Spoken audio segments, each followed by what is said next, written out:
You're listening to iLive Radio, changing the way you listen to radio. iLive Radio. You're listening to iLiveUK. Tune in to Talks Honest every first and third Sunday, 4 p.m. to 5 p.m. Come and join me so we can get deep in discussion. Talks Honest, iLiveUK, changing the way you listen to radio. Talks Honest. Talks Honest. Talks Honest. Talks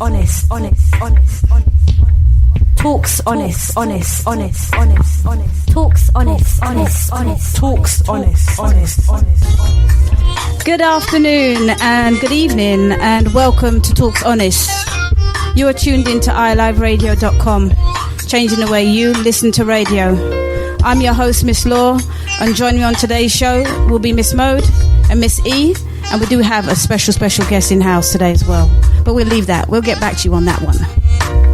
You can connect with us by contacting us on 0208 638 8503, either by email, mandy@iliveradio.com, on the website iliveradio.com/ilive-UK. You can also connect with us via iTunes, via iLive Radio UK. Stay tuned. I'd like to take this opportunity to welcome my special guest, Lyndon Wissart. Thank you very much for having me here, Miss Law. It's an honor and a privilege to be with you on your wonderful show. Thank you very much. And this gentleman has a lot to bring to the table. He's a chef for over 30 years, and also he has written a book. Yeah, sure have. The Inspired Diabetic. And he's here today to take us on his journey and just elaborate on stuff that some of us may know of, having experienced diabetes, and some are not privy to certain information. But Mr. Lyndon Wissart will be able to tell you and dig deep and advise you on stuff that really will be benefit to you. Okay, I'm going to introduce you once again to Mr. Lyndon Wissart. Thank you very much. And we're going to open the floor by asking you to tell us a bit about your background about yourself.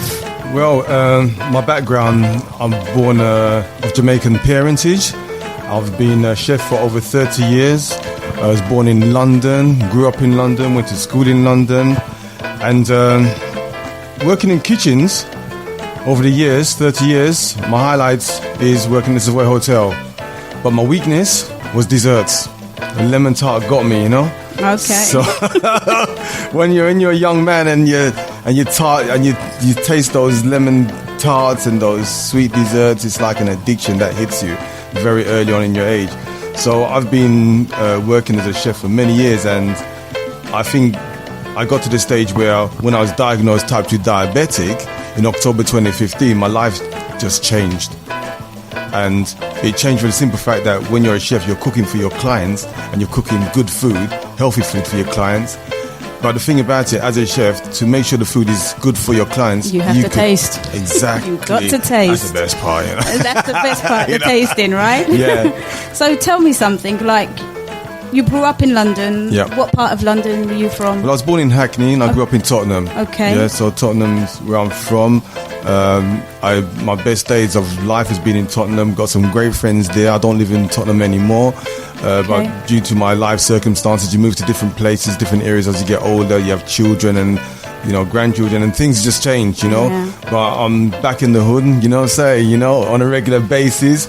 And sometimes it's nice to come back to Tottenham and just meet people that, you know, you haven't seen for years, you know, and it's like memory lane. You know? My records show me that you attended Drayton School as well. Yeah, Drayton School. They call it Gladesmore Community now. So it's changed. Yeah. So Drayton School is like a good foundation for me, for my mental states, my ability to achieve certain things within my life. Because when you're around certain environments, they push you to a limit. Yeah. You know, and the people that I was around with back then, a lot of the guys, the girls, we was in a state of, you know, we're together as one, but you go either the good route or the bad route, the up or the down, But at the end of the day, it's down to the individual person which route they want to go. That's correct. And I just my passion was cooking from beginning. From the beginning, from the start. So they call me the latchkey kid because I was the baby of the family. Okay. You know, so I was the first one at home.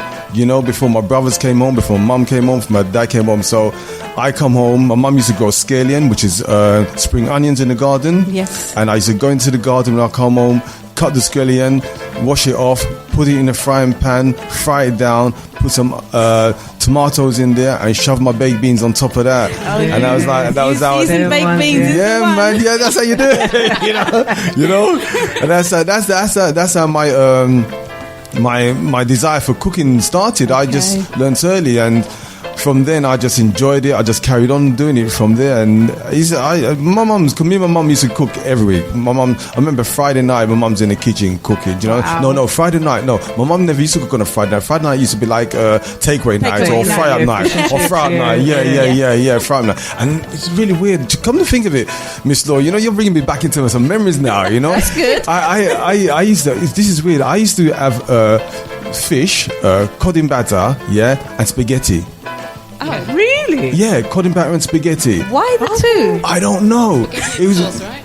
Yeah, it was plain spaghetti. No, don't put the sauce.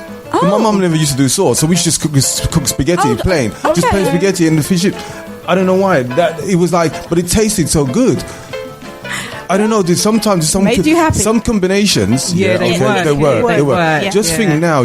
Once upon a time, we'll have a chocolate sauce. What do they put in chocolate sauce now? Yeah, they put salt in it, and they put chilies in it. Yeah. Once upon a time, you wouldn't do that. Never heard of. Yeah, even caramel. They got salted caramel now. Once upon you wouldn't do those things. Sweet and sour, you wouldn't mix it. Yeah. You know, so there's so many things that's changing in the cooking industry now. We're mixing flavors, and the thing about it, a lot of flavors work. So when you meet some chefs and they say to you, "Oh, I've got a signature dish," that's what they can cook. Yeah. They can't think out the box. Yeah. So when they go for an interview, they say, "Okay, have you got all these ingredients?" So, what for? I got signature dish to cook to you. Do you know what I'm saying? But 9 times out of 10, I go somewhere. I say, "Okay, you got a recipe, you got a menu. Do you want me to cook something?" I just look in the cupboard and create something. The amount of times at home, my daughter says to me, "Dad, I want something to eat," and I haven't been at home for a few days. And I look in the fridge. I say, "Okay, I'll take care of it." You got to be creative. Just knock it out. I say, "Dad, how'd you manage to do that?" Yeah. You know, so it's all good. It's all good. So where did you do your training? Oh, catering training. Yes. After school, after secondary, I went to Westminster Battersea College. Yeah, with the Westminster Battersea College. I was on a day release there from the Savoy Hotel. Yeah. And that's where your journey began? That's when my journey began. My journey initially began when I left school, When I left school, I literally left school. I ran out of school when I was 15. Before your time? Yeah, before my time, okay. But I went onto a YTS scheme. Yes, I do remember that. You remember YTS scheme? Yeah. So I went onto a YTS scheme. This was at the Mayans Royal Hotel in Marble Arch, Massive hotel, big hotel back then. So on the YTS scheme, I got chosen from over 2,000 people to be one of 12. Oh my gosh. Yeah, to be one of 12. That was meant to be. Exactly. So when I was on that course now, on the YTS scheme, we was in this hotel. And in the hotel, you do all the different departments, from cleaning toilets to being a house cleaner, to working on reception, to working in accounts, to working in the kitchen. We've done all of them. And after the 12 months, you decide which department you want to go into. Right. Which is brilliant. You had options. Yeah, you had options. They don't have them now. So I speak to a lot of young people now, and they say to me, "I don't know what I'm going to do. I don't know what I'm going to do." My daughter, she goes to an academy school, because she wants to do media. Mm-hmm. So she's in the environment where she wants to go into, which is perfect for her. A lot of children don't have that opportunity. It's true. Do you know what I'm saying? So when my daughter was younger, we said, "What do you want to do? What do you want to do?" She goes, "I want to do media. I want to do media." So my daughter travels 2 hours a day to go to school, 2 hours to come home. That's how committed she was. She was so excited to go back to school now, because she was enthused about what she wanted to do. But what I'm saying is that on that YTS scheme, when I finished my 12 months there, I went straight to the kitchen there to cook as a chef. And that was it. And that was it. That was your 30-year journey. Yeah. Of your 30-year journey. Yeah. So from there, I was in the kitchen. I worked at Hamley's as well, Hamley's Toy Shop. Okay. And I worked at Hamley's Toy Shop for 2 months. And the chefs there, they loved me. But I got a letter from the Savoy Hotel to come and work there as a trainee. And when the Savoy rang me or go in contact me to come, I said yes. That's your opportunity. It's my opportunity, because you know something. Back then, when you go to the Savoy Hotel and you work there for 18 months and you get a certificate in it, in my book I got the certificate. Yeah, if anyone's got my book, look at the certificate, because that is a very, very proud moment in your life. Of course. Yeah, That's a milestone, isn't exactly. it? And a certificate like that back then opens up doors for you. You can work in any hotel, any restaurant around the world. Exactly. You're recognised. You're You're on the map. Yeah, exactly. So this is one of the reasons why I got the certificate in my book, and I got some pictures about the Savoy, because when I wrote the book, it wasn't specifically about my diabetes, it was about my journey. And the reason why the certificates in the book and my Savoy, because when I was at the Savoy, I was a young man. I was working long hours, morning, noon and night, working weekends. It was an achievement. Because back then you wanted to prove a point that you can do the job. I'm not going to go through the long story of it, but I moved through the ranks at the Savoy very, very quickly. I wasn't doing positions at the Savoy as a trainee, as a commie, that other people was there before me qualified to do, because they saw potential within me. They could see. Yeah, they had a so gym. yeah, so when I was there, it's like, wow, I'm taking this opportunity. But at the end of the service, okay, it was so hot.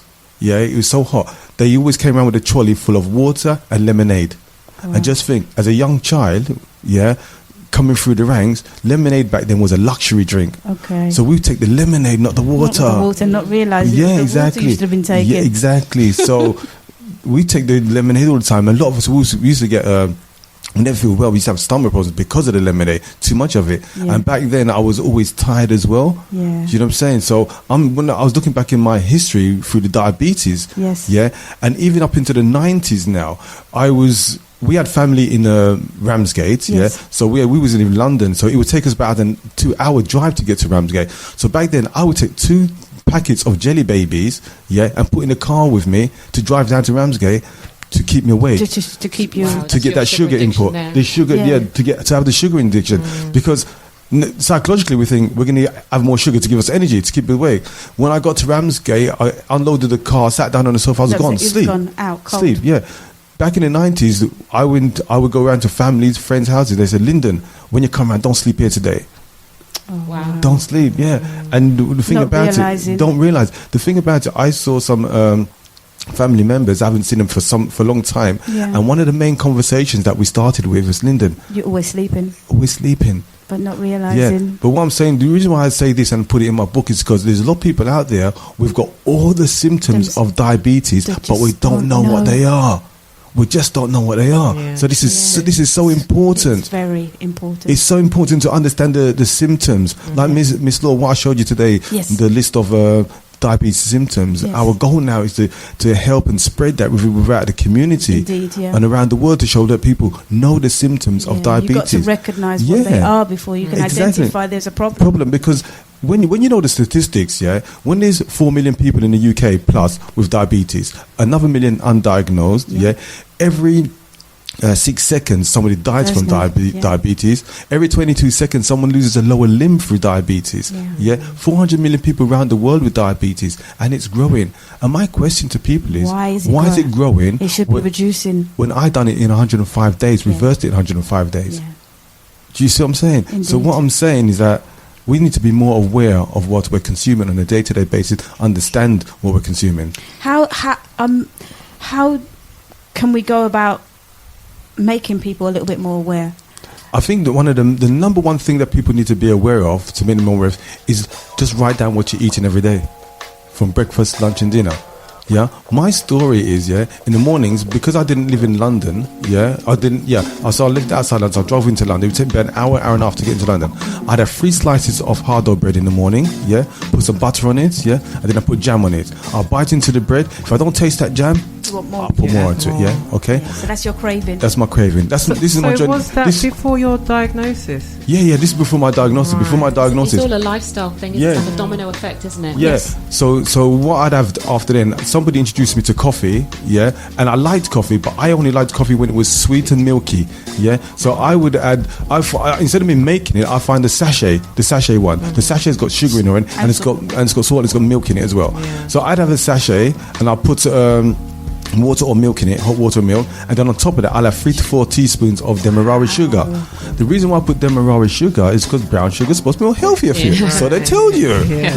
You know, so you want to be healthy, so you go brown. So you put a lot more. So you put a lot more. And also during the summertime, Do you have biscuits with that coffee too? No, I was having hard bread in the morning, so I'm going to come to that one though. I ain't finished yet, you know. Wait till I get to the biscuits. Yeah, wait till I get there. So what I do now, okay, I used to get a cold in the summertime, and they said, why am I getting a cold in summertime? And I said to my friend, listen, I got a cold, man. Why? He said, Lyndon, you got hay fever. I said, I ain't got hay fever. He said, yeah, man, you got hay fever. I said, no. So I looked up the symptoms for hay fever, and all the symptoms of hay fever I had, and I think to myself, wow, it's true. How do I prevent myself from getting hay fever now? So what they said, you need to buy local honey in your local area, to buy honey that help because of the pollen. Because of the pollen, yeah. So I live in the country, and where I live is farms, yeah. And when you go to the local shop, do you know how much a small bottle of honey is? It's a lot of money. It's a lot of money, yeah. It's a lot of money. And I think to myself, how long am I going to be doing this for? Spending all this money on this honey in the summertime. Yeah. So, excuse me, what I do, I'll go to the major shops and buy the bigger bottle with a smaller price. Honey. Which wasn't purer. Which wasn't purer. Yeah. And don't forget, they get honeys from different countries when you read the label. Yes. Yeah, okay. But I thought, okay, that's going to help me. So I'd have the 3 slices of toast, the hard bread. I'd have the butter, the jam, and then the latte. And then on top of that, I started to put honey in my coffee as well. Wow. With the sugar. With the sugar. Yeah, with the sugar. Yeah. So I'll put honey on top of that, okay? So once I've done that, I'll drive to work. On my way to work, I always had stomach pains. In my left-hand side of my stomach, I always had a pain. And I didn't know why the pain was. When I got out of the car, the pain had gone. So I took no notice of it. Yeah, so this is what men do. We get the pain goes, we don't deal with it. Okay, yeah. I had that pain for over a year. Stick a pin. You just said something. That's what men do. I'm glad you said that. Because you said it as a man. Maybe continue. Yeah, one of the reasons why I say that as a man, because one of my great friends, Erma Keller, he says that a lot. You know, men don't talk. Yeah. Men don't talk. You know, and even one of my other friends, Dougie Williams, he talks about men don't talk, and he talks about men's health issues as well. So, on my way to work now, I get to work after an hour's drive. Yeah, the first thing we do, we get to work. We have a cup of tea or coffee, More sugar. But in those days, Miss Law, what we was doing, we had cakes about an A4 size.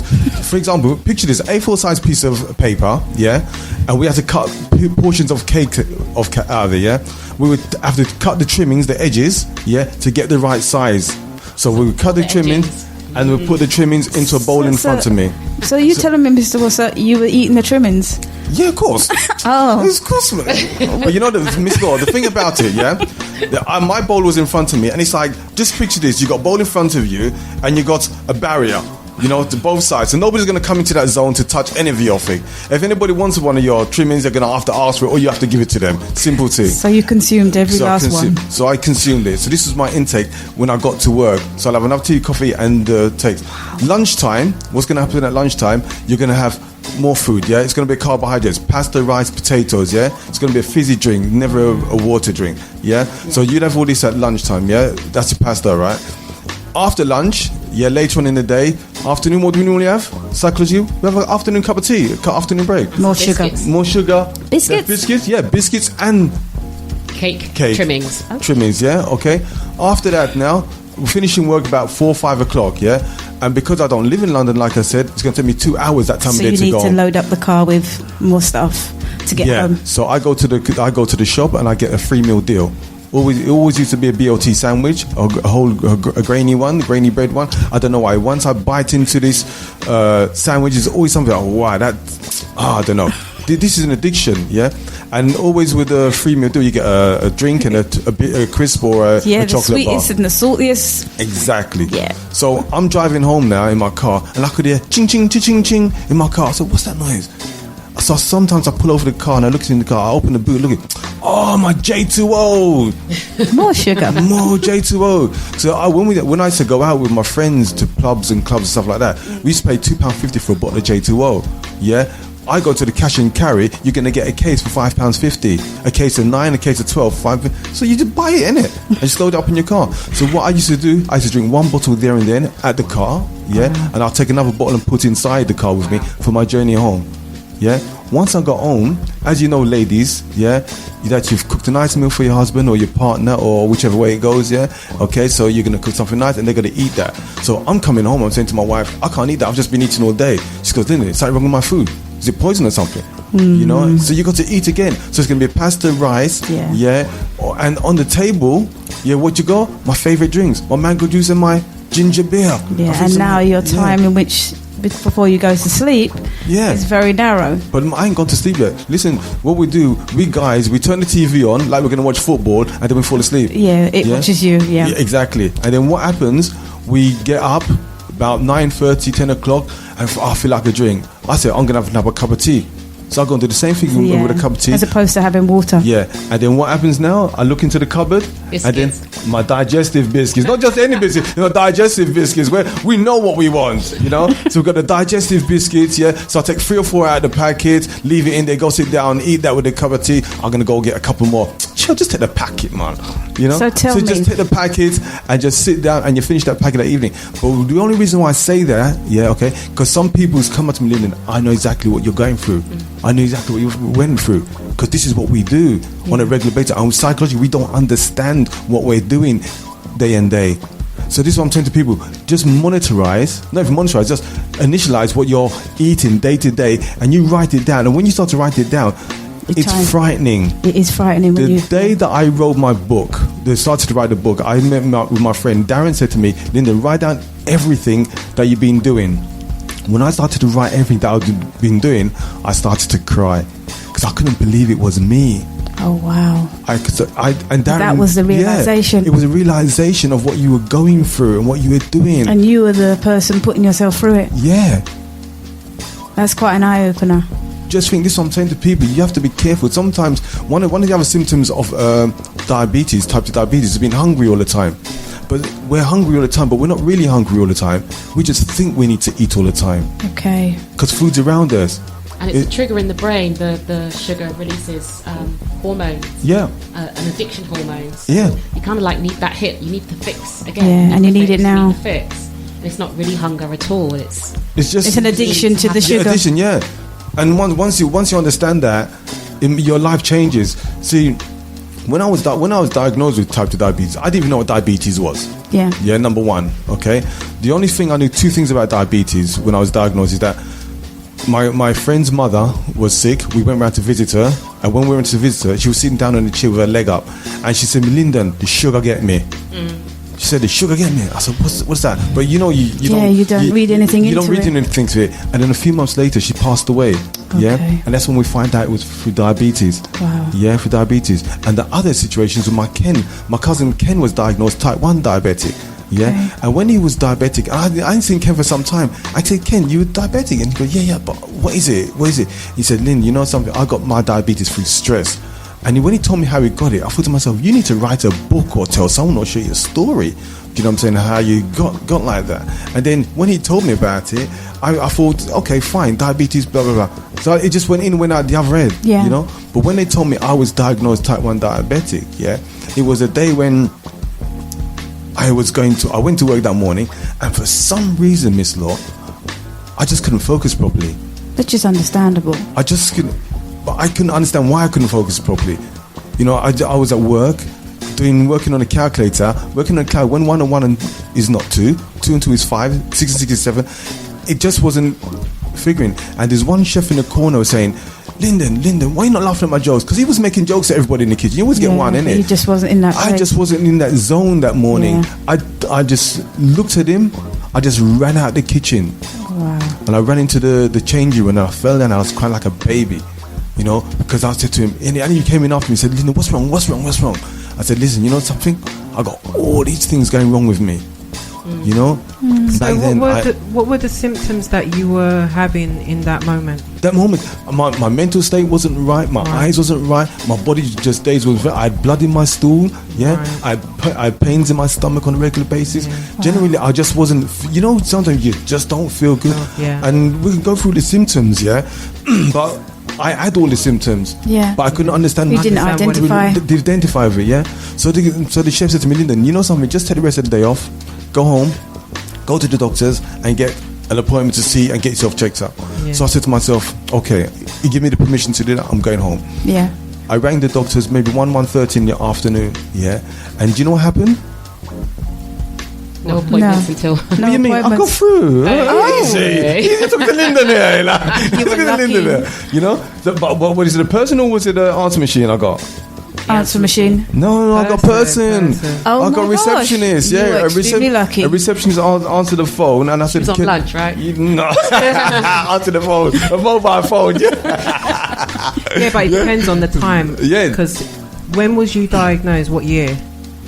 No, October 2015. Okay, October 2015. Yeah. But I'm saying, on that day when I got through to the surgery, I got through and I spoke to somebody, and I said to the lady, "Can I book an appointment to come and see the doctor?" And guess when she said to come in?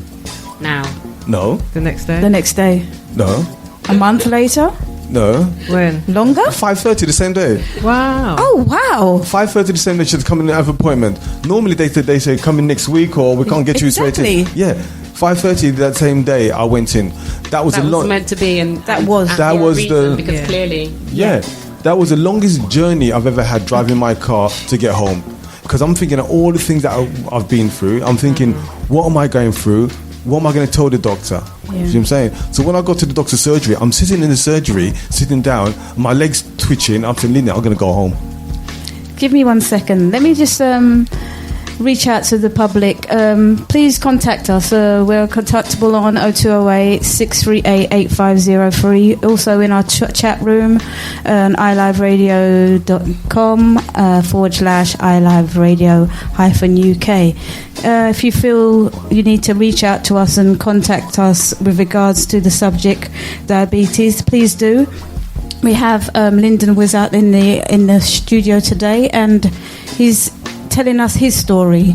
And please stay tuned or get other people to come in and listen in as well. It's beneficial to all of us. We all like sugar, we all like salt. So if you can make a change without medication, this is a good opportunity for you to tune in and get a bit of advice from the great Mr. Lyndon Wissart.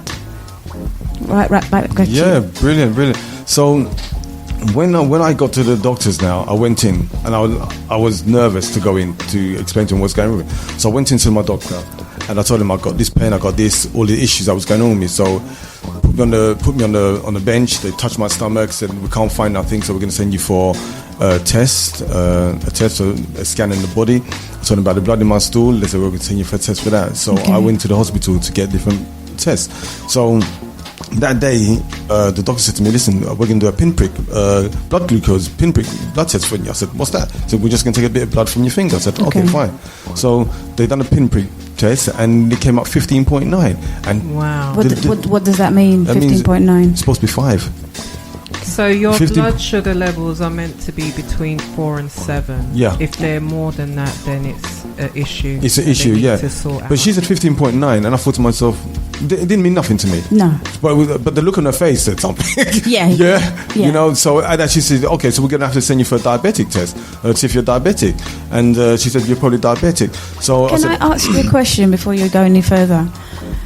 At that point when you were at the hospital, they did the pinprick. They gave you readings of what it was. It meant nothing to you at that point in time. No. But the expression on her face told you a story and a half. Yeah. So when she... How... You not knowing... There are many other people who are probably going through or been through exactly what you just expressed. How can we help them to become more aware? I think in my situation, in my case, when I went for the HbA1c blood test, which they would send me for, the HbA1c blood test is when they look at the blood glucose level in your system for the last 3 months. Yeah, and that determines if you're diabetic or not. Right. Mine was 92, and it's supposed to be 42 and below. Okay. Yeah, so on both occasions, I was in the danger zone. Very much, yeah. And I'm thinking to myself, so I'm diabetic now. How did I become diabetic? And the first thing that the doctor went for, her hands just moved like that to the right. I was, where's her hands going? She was going for the medication. Yeah. Oh, Yeah, wow. and she goes, I think I've got to put you on the medication to reduce your blood sugar. And that was the only option they gave you? Yeah, that was the only option they gave me. It's only straight away. So I'm thinking to myself, okay, all my life I've been pretty healthy. The only tablets I've ever taken was for headache tablets. I've not been hospitalized or anything like that. I'm thinking to myself, okay, what do I need to do now? I'm thinking about my cousin Ken said, if you ever become diabetic, don't take any medication. Okay. So I'm thinking to myself, because I said to him, why? He said, because there's side effects to it. And just think, I'm self-employed. If I don't work, I don't earn. Yeah. If I'm sick with diabetes, yeah, I'm not going to be able to perform as like I used to. Yeah. Don't forget, one of the symptoms of diabetes is a slow healing of cuts. As a chef, I was chopping cucumbers, chop. Yeah, And when so I you're knew what prone the to getting symptoms was, I was cutting, chop. Very careful. Very careful. So mentally, you're thinking now, okay, what's the circumstances? What's the prognosis of you staying diabetic long term? Yeah. So when you got family, you got commitment, and you got bills and the rest of the stuff that goes with it. Yeah, you want to make sure you're still healthy. Yeah. So I don't want to take any medication that's going to make me worse than I actually am. Yeah. Do you know what I'm saying? So I said to my doctor, how did I become diabetic? She said, because yours is sugar level, you got too much blood glucose in your system, is through carbohydrates, pasta, rice, potatoes, and your drinks. So I thought to myself, okay, this is where, Miss Law, a lot of people ask me to come talk about mental health issues, you know, because this is the line. This is the line. This is where I went from black to white. Of line of your mental state. What do I need to do now? To make it better. To make it better. Where do I need to? This is why my book, The Inspired Diabetic, gives you the foundation of how to get started with type 2 diabetes. Yeah. It gives you the foundation. So when she said to me, you're type 2, through carbohydrates, I thought to myself, this day, I'm not eating carbohydrates anymore. This is my personal journey. I don't recommend this for anybody to do it, But I'm going to tell you what I done, So I stopped eating pasta, rice, potatoes. You know how hard it is to give up your loves. It's like your food loves. That's like rice and peas.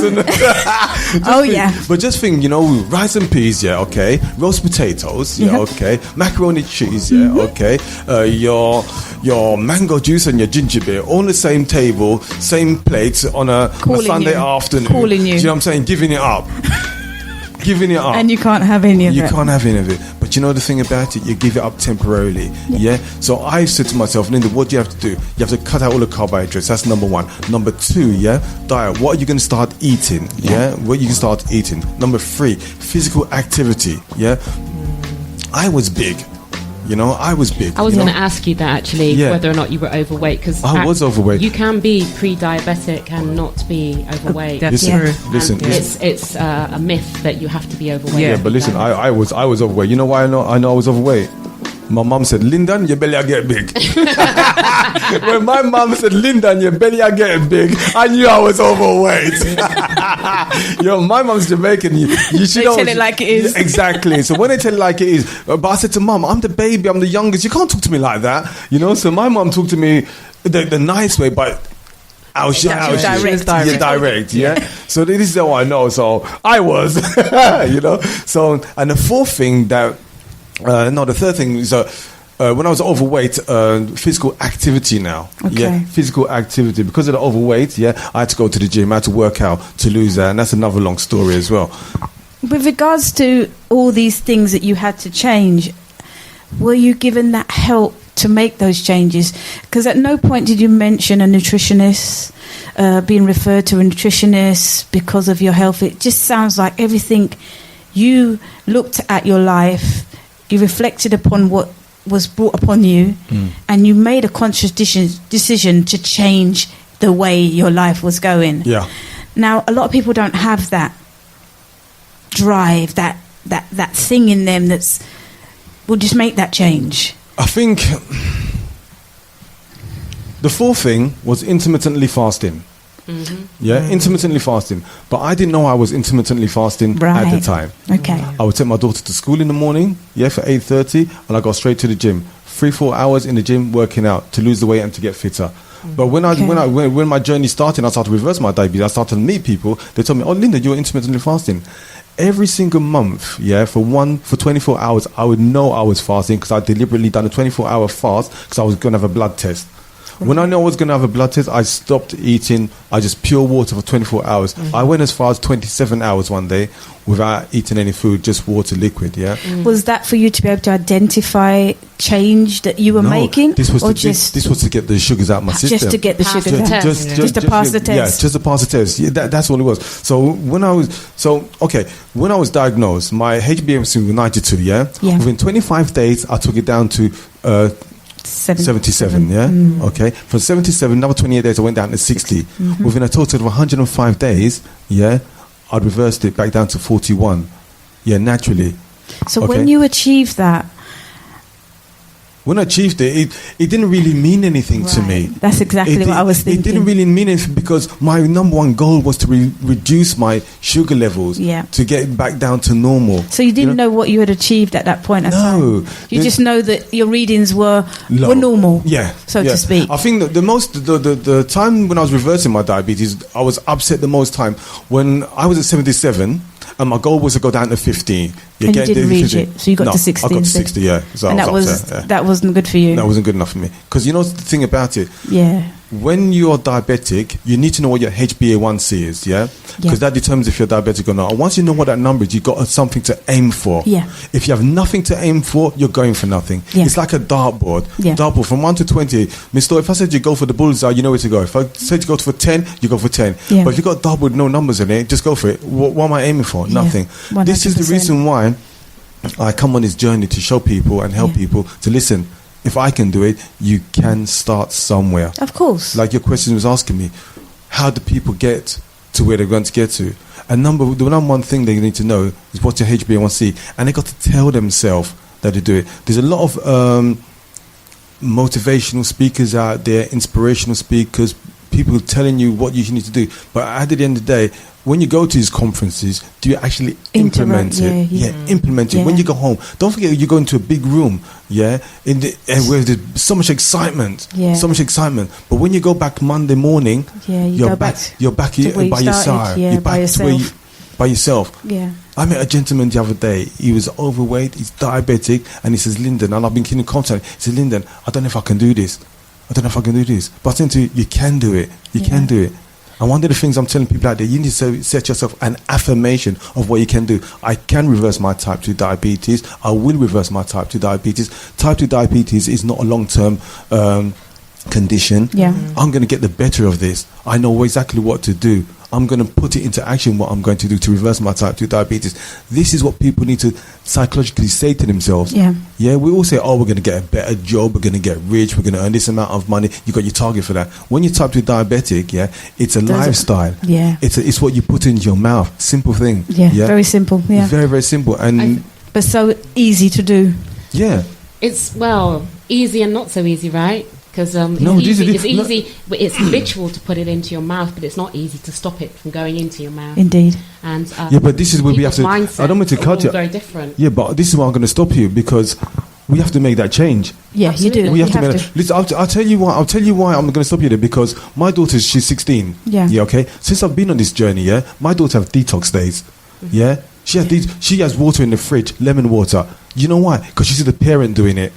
She sees the parents doing it. We need to stop saying to ourselves, some people can't, some people won't. These people you say can't and won't, they probably can because they've achieved certain things already. Indeed. You've got this far already to get where you're getting to. It's time we implemented it and put it into the head that they can. They can. Rather than they can't. As opposed to can't. The negative forces forces, driving the boat. And even if we put the smallest bit of negative in a person, it's going to make them feel like they can't do it. I think when you're telling someone who's been diagnosed with type 2 diabetes, you have to kind of break it down into smaller steps, segments, bite size. Because when you tell someone initially, you can do it and this, that, the other. I'm type 2 diabetic.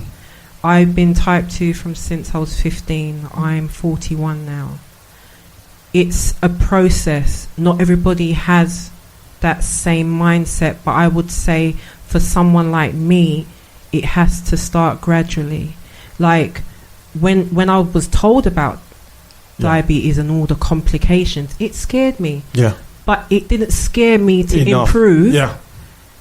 I just shrugged my shoulder and just carried on. Exactly. It only took something worse to happen to me then realise I need to fix up. You need to make change. But sometimes, let me put it straight to you, sometimes when you decide to make the change, it's too late. Because don't forget, once you start taking certain things, it affects other things. Yeah. And when you take other things, it affects other things. Those side then they effects. take some things for other things. Yeah. Do you know how many things people are taking for something they don't need? Yeah.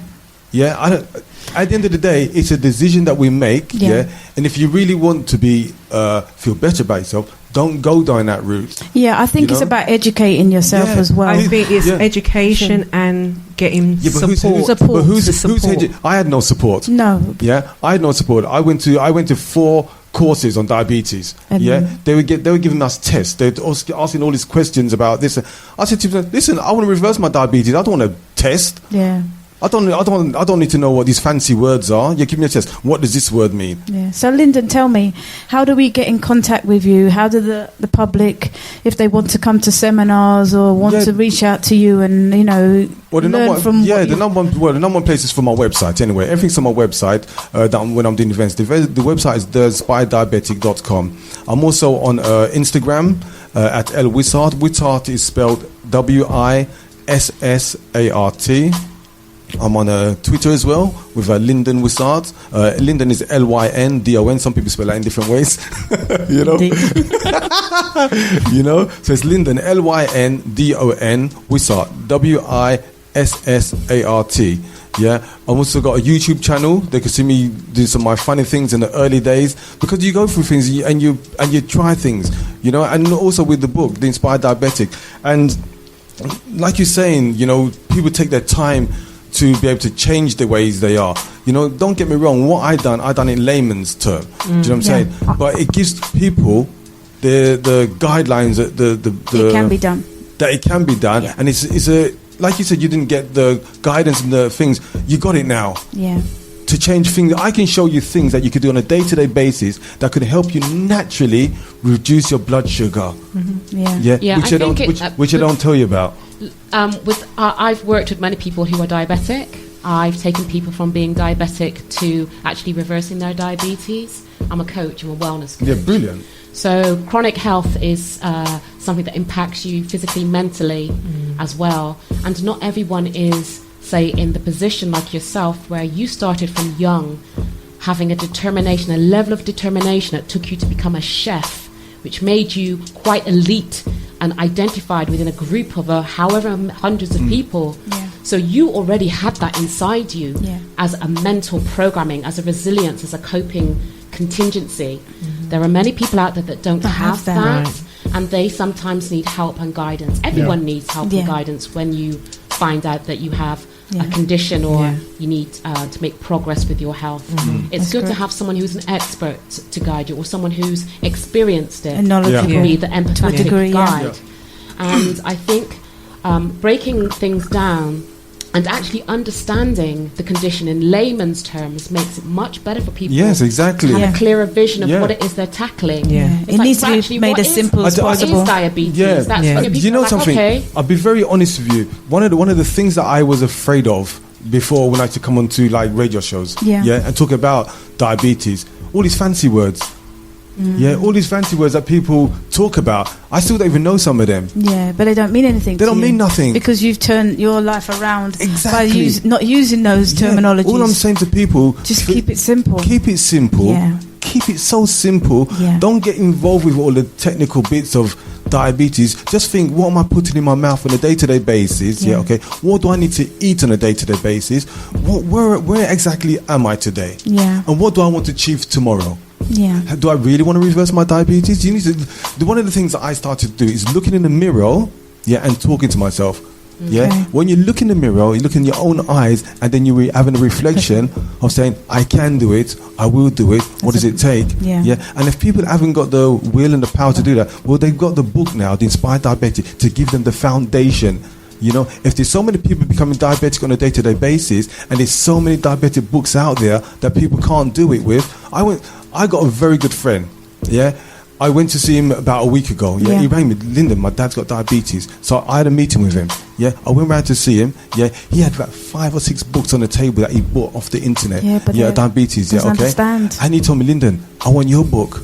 Do you know what I'm saying? He looked at them and he said, Lyndon, I couldn't comprehend with what was in these books. It's too advanced. I couldn't comprehend with what to eat. And there's no colour, there's nothing in it for it.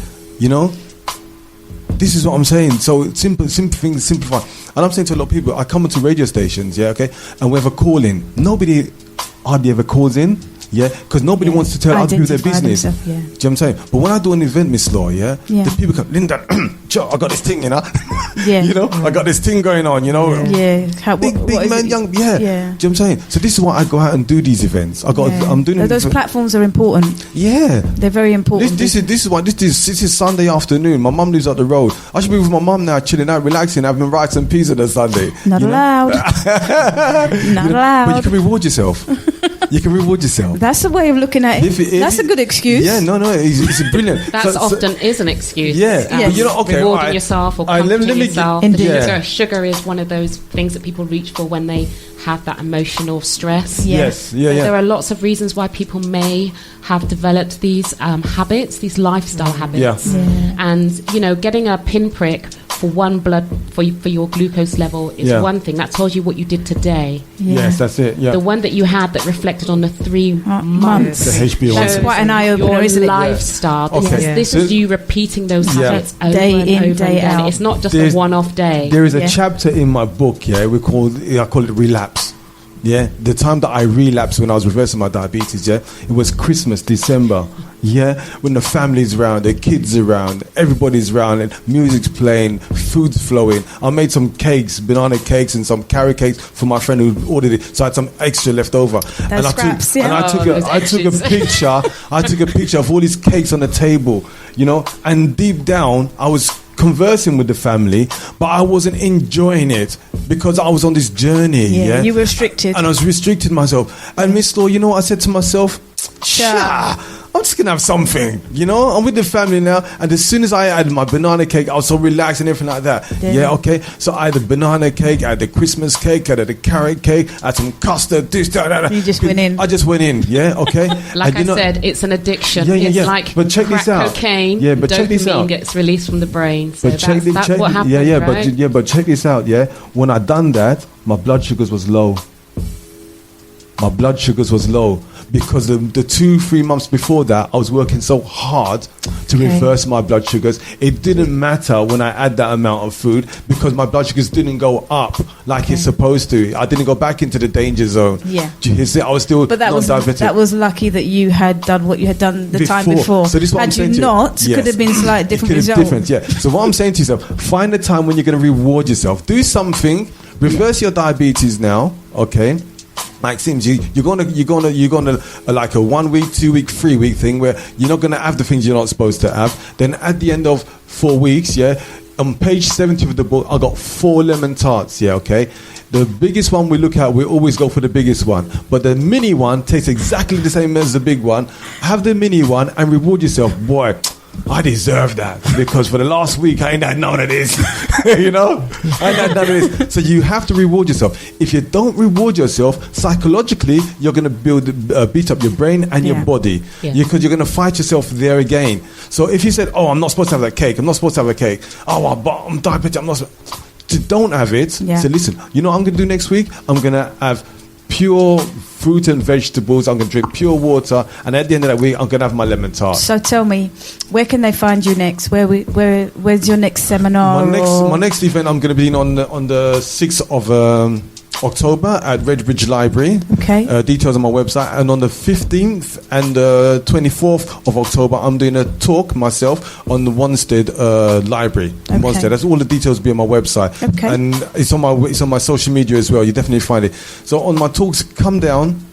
We're going to talk about nutrition, health, well-being, doing my journey with a question and answer session as well. Yeah, with people are openly asking questions, which I totally enjoy. It's funny, that's one of the best parts of the events, the question and answer sessions. Yeah, because I think because it's an open forum, people feel a bit more comfortable. They've taken in all the information. And when one person starts, and they realise sometimes they think their questions are silly, and then when they hear someone else pose a question, they realise, oh no, I can go in and ask that question.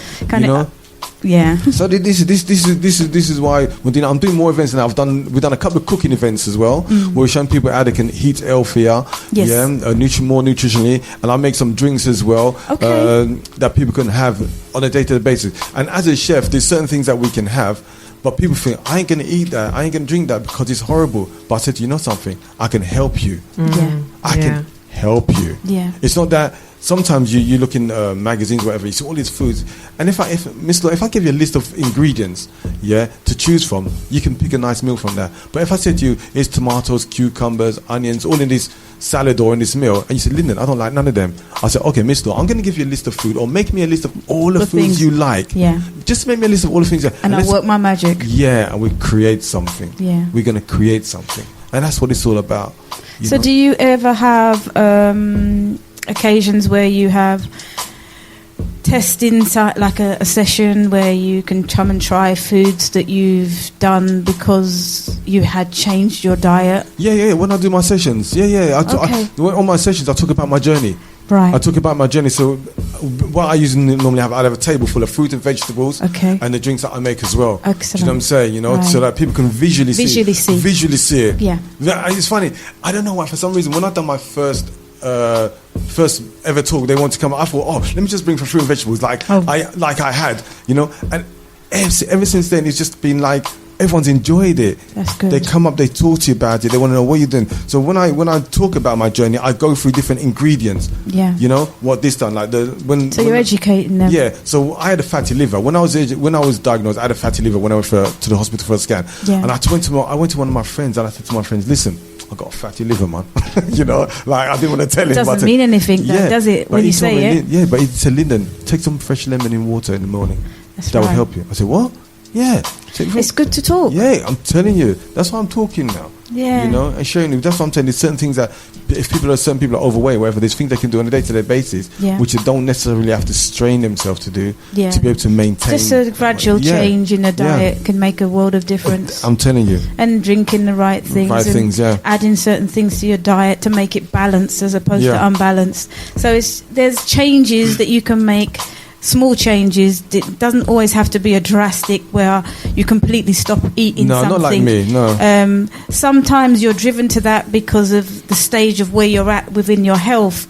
But obviously, if you nurture yourself from now onward, you're less likely to be prone to getting certain things because you haven't been excessive with your sugars, your salts, and so on and so forth. So I'd like you to have the last word with regards to your outlook on where you're going, what you're doing, and what you would like to achieve from what you've gone through for yourself. I think what I'd like to achieve long term for myself is to create more awareness of the symptoms. The symptoms like blurred vision, itchy genitals was another one that I had. Yeah, okay. Let me explain. Candida, something. Yeah, it's very people. If you regularly experience candida or fungal infections down below, please get a diabetic test. Yeah, because sometimes you'll be taking something that you think is sexually transmitted, but it's not.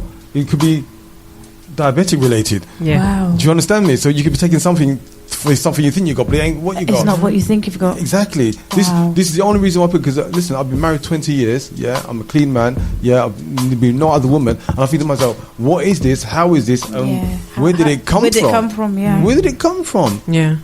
You know what I'm saying? Yeah. Otherwise, I remember that's why I never used to talk about it, but I mention it now because people have to be more careful. Also, feeling hungry all the time. Feeling hungry, that's another symptom. Okay. Yeah. Always being thirsty. Okay. As well. Foggy brain. Yeah, foggy brain, pins and needles, numbness. They call it numbness. In you think one guy came to me at Lyndon. My fingers are tingling all the time. I said, "Wow." In your legs too. Yeah, in your legs. Yeah, in your Listen, feet. I ski. Yeah, I ski. Yeah. One year we were skiing. Okay, and my feet was hurting me so much with pins and needles. I had to stop skiing. Took my boots off. Wow. That's how bad it is because of the circulation. You know, people are losing a lower limb regularly, day-to-day basis. I'd also say that, you know, if you suffer with gout or like pains in the joints, it's an indication that you have a fatty liver, which also surmises that there is something going on with the way that your pancreas is creating the glucose that you need, the insulin that you need, to break down the glucose and put it in the right places in the body. Yeah. So there are lots and lots of kind of like little warning signs.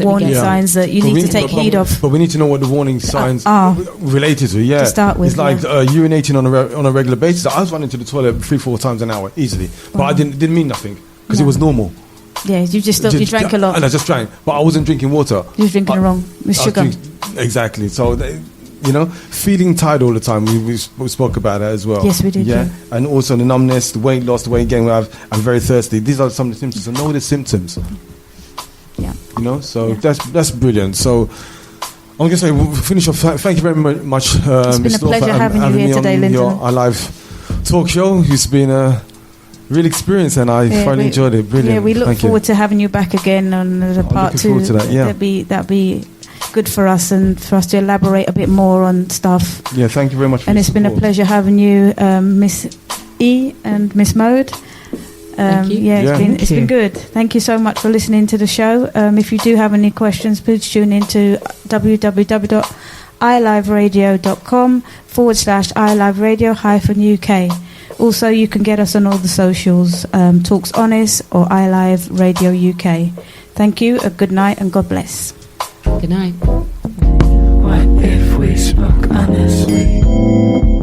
What if we spoke honestly? What if we spoke honestly? What if we spoke honestly? What if we spoke honestly? What if we spoke honestly?